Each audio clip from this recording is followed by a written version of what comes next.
1. This happened to my neighbor, best friend, boss, BFF, and me today. A little background important to the story. We're both red-headed women, both work for the same law enforcement department. I generally work nights. She generally works days. We both were told to take the day off after working 3 36-hour shifts with only a few hours of sleep between, because of dealing with panic from a certain virus that, aside from a couple of travelers, hasn't hit our area yet. Since we both needed stuff, BFF and I grabbed BFF's 2 offspring, off 1 and off 2, and head for a certain store that is a local chain that is something like a slimmed-down Walmart. The uniform of their employees is black slacks, white polo, and an apron that varies by department. BFF is dressed in flats, casual pants, and a white button-down over a cami and her vest.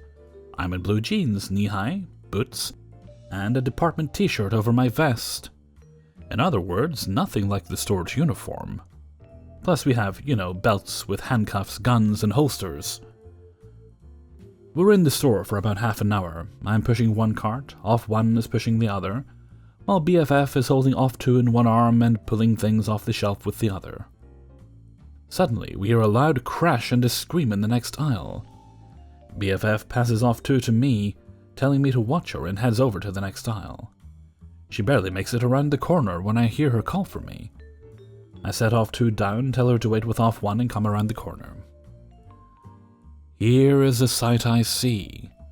One young woman, her head slightly bleeding, trying to free herself from the grasp of a crazy blonde lady, probably roughly in her late 30s to late 40s, while a man and a few kids look on.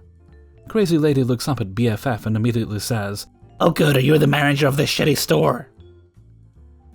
This lazy bitch refuses to help me. I want her fired." She then jerks the young woman so hard that the young woman runs into the shelves, cutting herself a second time. "Ma'am," BFF states flatly, "I don't think she works here." "What do you mean you don't think she works here? Don't you know your own employees?" Then there's a lot of cursing afterwards. BFF looks at me, I look at BFF, then back at the crazy lady, giving her my most wicked smile. "I'd say she knows her employees pretty well," I remarked.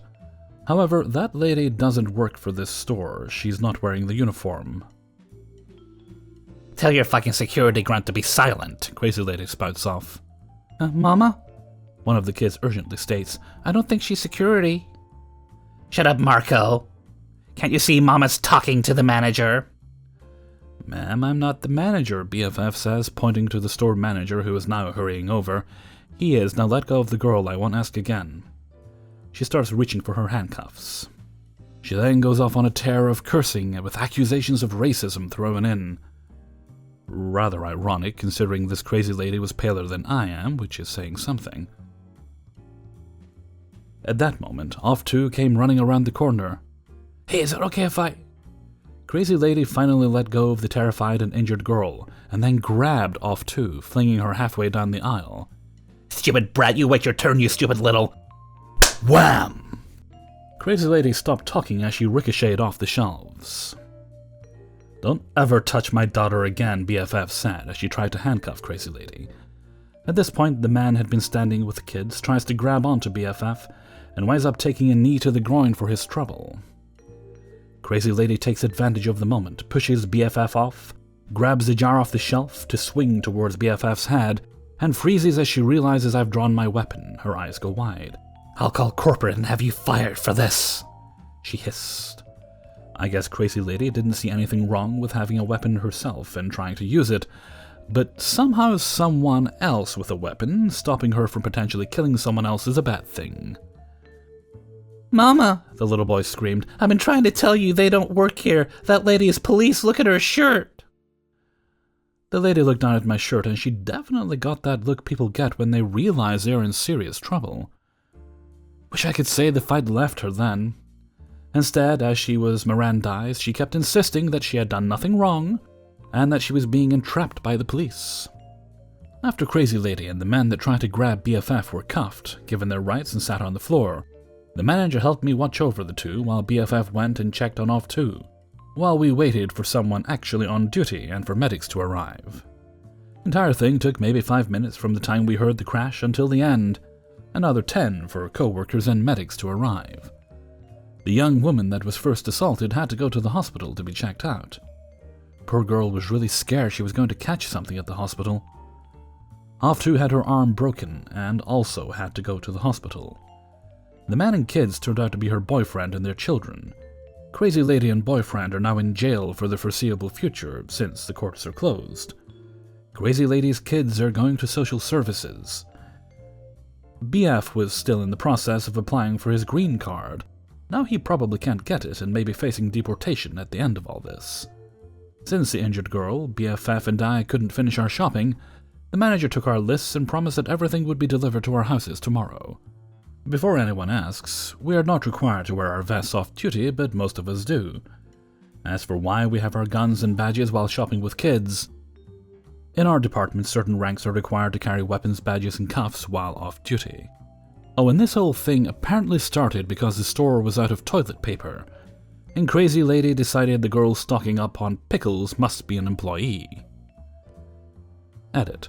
Off-2 had her follow-up with an orthopedic today, who squeezed her in this morning. She has to have an old-school plaster cast, in black and hot pink. She's already asked my help in decorating it with pirate and gear-themed stickers, and has video Skyped some of her friends and cousins to show it off. Her stories about her epic battle keep growing with every telling. I think she's going to be just fine. And for those asking, groceries were delivered early this afternoon. 2. I've been working in retail for almost 3 years now, and I've seen a lot of nonsense, but this one in particular bothers me. Usually a guest will show some external signs before a freakout, seeming generally grumpy, have a tone when they speak, that kind of thing. But this time I got none of that. I was working as a cashier, and this pair of older women and a younger woman are lingering at the end of my lane. One of the older women comes up to me, so I smile, thinking they're ready to check out. Her smile fades, and she asks if I'm checking. I look up at my light on instinct because I occasionally forget to flip it on before I start a shift. I notice it is indeed on, turn to her with a nod and a smile. She places a hand on the counter, leans in, and says in the most condescending tone, Is that a yes? Are you speaking? That kind of surprised me. I often respond to guests non-verbally if it's not necessary for me to speak, and no one has ever called me on it or said anything negative about it. I sort of just stammered out an affirmative response. I may have asked her if she was okay, not sure why I did that. I'm pretty unnerved at this point, but very ready to move on with my life, so I try to make conversation with them like I would any other guest. The "How are you guys today?" came out very strained and unnatural sounding, which made me even more nervous. There's a habit I have. If I'm nervous or uncomfortable, I try to avoid eye contact. This time, the habit came out as a glance to the side, followed by me quickly looking back over at them. One of the old ladies, the one who hadn't spoken yet, instantly started flipping out like, How dare you roll your eyes at my sister? That kind of thing. I was at a loss because 1, I didn't roll my eyes, and 2, while the situation was generally awkward, I didn't expect this kind of reaction from them. My eyes went wide and I recoiled, as is my usual surprised reaction. She called this to attention as well, though I'm not sure I remember the exact wording. Something about wide eyes. I think she was accusing me of a false reaction? I'm not sure. Anyways, she said something along the lines of, If you're gonna be like that, we'll go somewhere else. Like that was supposed to be the thing that fazed me. By this point, I was pretty pissed. I'd been having a good day up until that point, and they just dropped in out of the blue, falsely accused me of something I'd likely get in trouble for, and then left just as quickly. As they were turning to go, I said, If you're gonna be like that, I'm perfectly fine with it, and went back to life as usual. They went to self-checkout, where they harassed the poor woman over there about how unprofessional I was. That really freaked me out, just the whole thing. My coworkers seemed pretty freaked out too, and one of them delivered an actual eye roll when I told her about it, which made my day. 3. Some backstory and general info.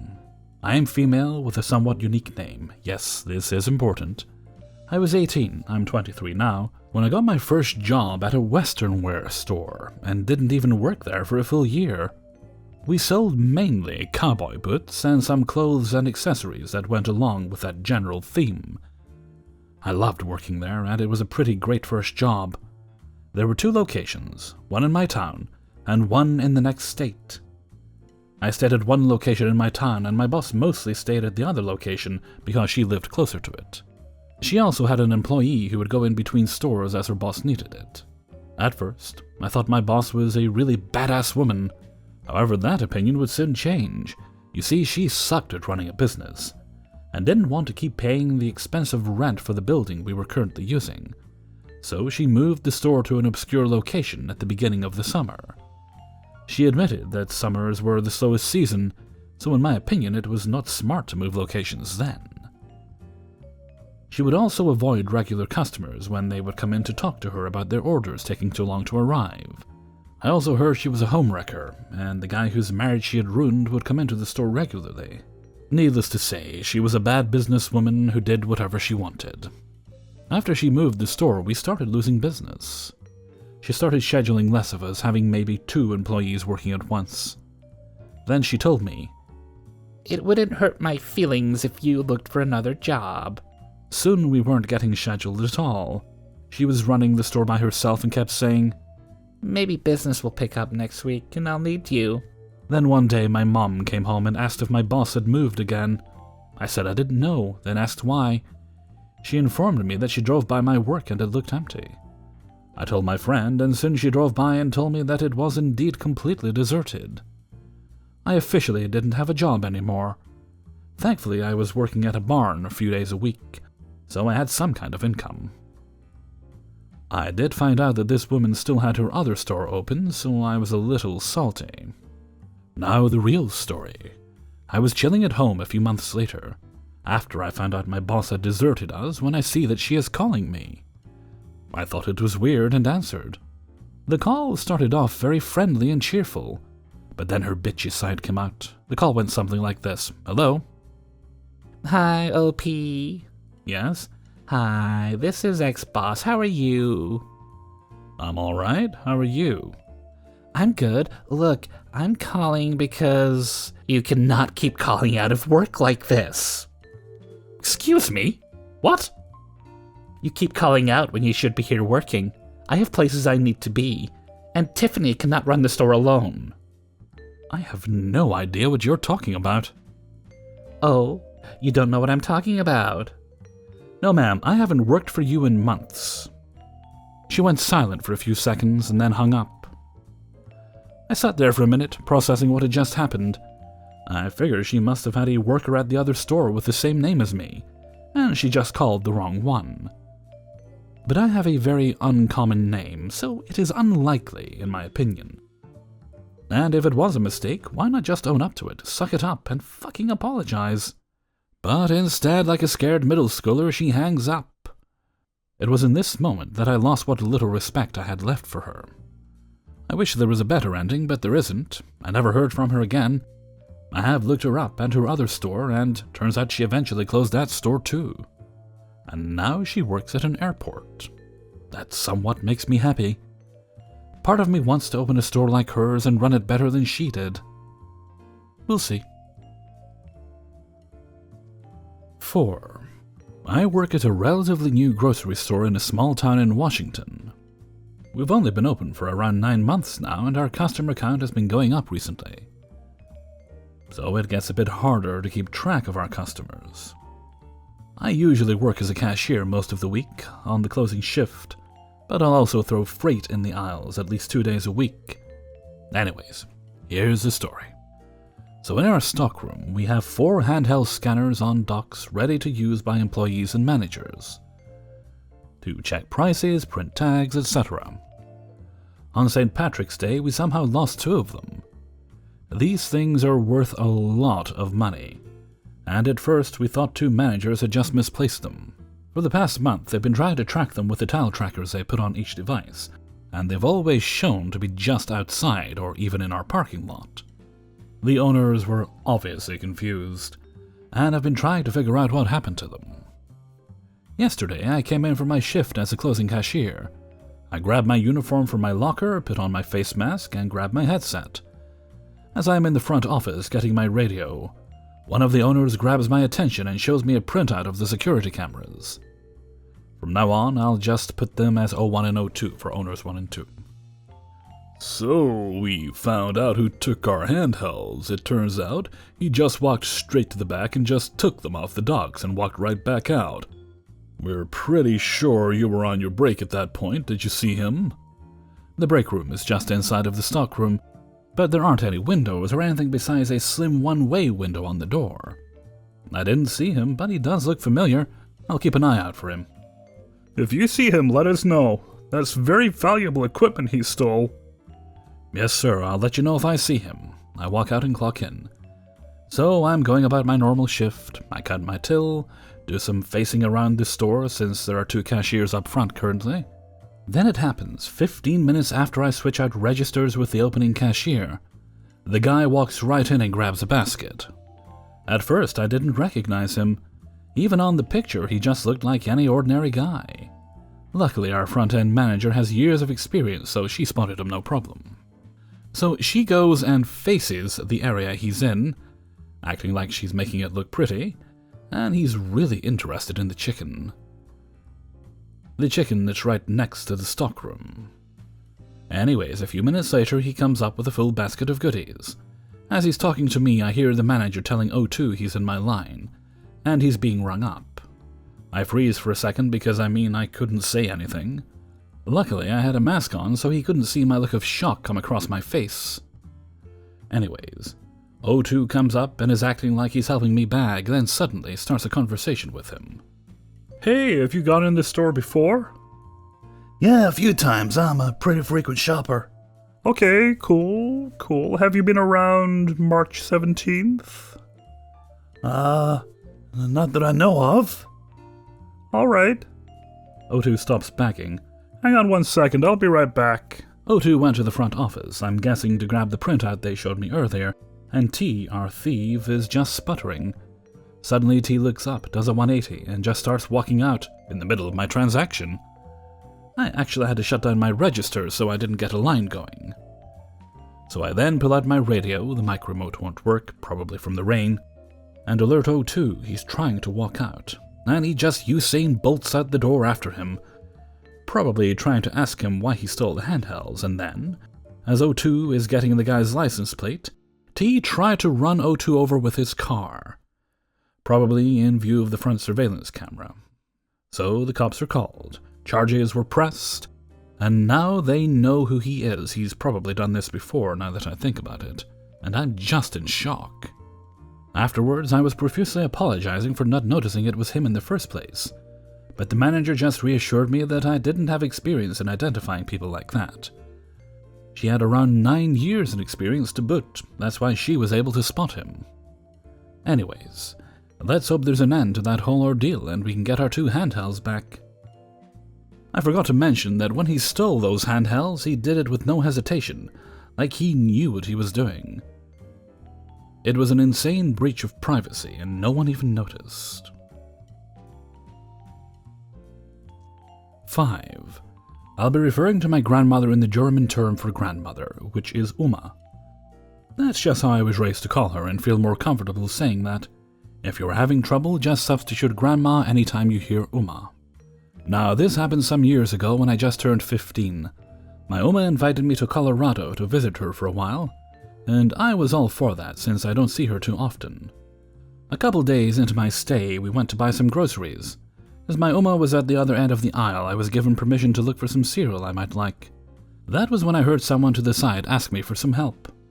Now, I am pretty shy and usually try to avoid contact with people, but when someone needs help, I gladly jump in to assist them. Excuse me, little miss. Would you mind helping me grab this bag of cereal? I can't reach it. A little old lady got my attention. She will be called Noll for short. Sure, no problem. Now, I'm not considered amazingly tall, I'm just about average at 5'5", but this lady, with barely 5 feet, just to reach the bag of cereal I had to stand on my tiptoes and reach for it. But I managed to get it down and helped put it in her cart. Thank you very much, young lady. God bless you, Noll said. It wasn't an issue. Do you need help with anything else? No, thank you. My son is actually shopping with me, but he had to run out to the car to get his wallet. Okay then, I hope you have a wonderful rest of your day. I waved her off before turning around to go back to my Uma, who was still trying to make a decision whether to buy one thing or another. It's been a while, so I can't remember exactly what she held in her hands. Then suddenly, a rough tap on my shoulder prompted me to turn back around. My eyes met with this middle-aged lady who was wearing workout gear. She shall be named Karen, as it's only right. Excuse me. Do you know where the ice cream section is? Seeing as I've only been following my Uma around and not paying attention, I could only respond, I can't think of where it is. I haven't been here before. Oh, you're a new worker? Shouldn't you be accompanied by another person before helping people? She seemed curious. Realizing what Karen is thinking, I say, oh, no, I don't work here. You helped that old lady before. You can't lie. I saw it with my own eyes. She couldn't reach the cereal, so she asked me since I'm taller. So you admit it? She let out an accomplished smile. I don't even know why she was satisfied with my answer. It wasn't like she actually achieved something. I did help her, but I'm not wearing a uniform. I was wearing a neon pink shirt with a cat on the front. Don't think that's a uniform for any grocery store. You should ask yourself that. Why aren't you in uniform? Karen screamed at me. I don't have a uniform. I don't work here. After yelling that, I tried to walk away, but she stepped in front of me and bumped me back a bit. Is there a problem? My Uma strolled over due to my yelling. Stay out of this. I'm trying to get this idiot here to help me find the ice cream aisle. Now for some background on my Uma. She's an older lady who used to be in the Air Force, and she is not afraid to speak her mind. She could be pretty intimidating due to the fact that she is over 6 feet tall. Did you just call my granddaughter an idiot? What gives you the right to talk to her that way? She seethed. She's impersonating a staff member. She's the one in the wrong. Karen went to grab me, but Uma put her arm out in front of me. Are you joking or just foolish? Look at her. Where's her name tag? She's not even dressed in the right color for the uniform. My Uma didn't hold back her words. Like I was trying to help you, I just helped the old lady get something that was too far out of her reach. I don't work here. I don't even live in this state. I'm just here to visit my grandmother. I gestured to my Uma. But, she said as she tried to reach around my Uma, attempting to make another grab at me. But a pretty big guy with huge muscles pushed his way in front of the lady and cut her off. Lady, leave the kid alone. If you put your hands on her, I will have no issues with arresting you, he said as he pulled out a badge, signifying he was a police officer. Her face turned white before she tried to defend herself. She was... Nope. Don't say a word, just walk away. It's not... Ma'am, I want to say it again. Stop fighting with me and leave her alone, he said with a stern voice, making Kay turn and walk away with her cart. After she left, we thanked the man again, and as he was about to reply, a familiar voice called out. What's taking so long? Did you find the oatmeal I forgot? The Knoll said as she rounded the corner. Well, hello again, young lady, she said with a pleasantly surprised smile on her face. Hello, ma'am. Sorry, Mom, some lady was pestering this girl. Didn't even know she was the one who helped you while I was away, he responded before turning to me. Thank you for helping my mother. I told her to wait for me to get back, but she's a little bit stubborn. Knoll playfully slapped her son on the arm, making us laugh a bit. After that, we chatted with the two of them for a bit and explained to Knoll what just happened before saying our goodbyes. Funnily enough, we later went to the ice cream aisle without Kay in sight. Never had as much satisfaction eating ice cream as I did reminiscing about Kay's face when the man showed his badge. Hey everybody, Hellfreezer here, and thank you very much for listening to Adventures in Fast Food and Retail, number 90. And thank you very much to everybody who allowed me to use their stories in this video. Well, as we move onward into the summer, the weather in this country is improving, and that also means that gardens must be tended to. I cut the grass on my own yesterday. Managed to get my lazy butt up and do it. Unfortunately, it also means that today, when I'm working, there are people mowing lawns, there are dogs outside barking. Yeah, of course, shut up when I'm actually recording to actually prove that you're barking, but yeah, by all means, bark when... Oh, never mind. Oh, there they go. You hear them? Yep. Yeah, the little shit's right there. Okay. Well, there they go. Yep.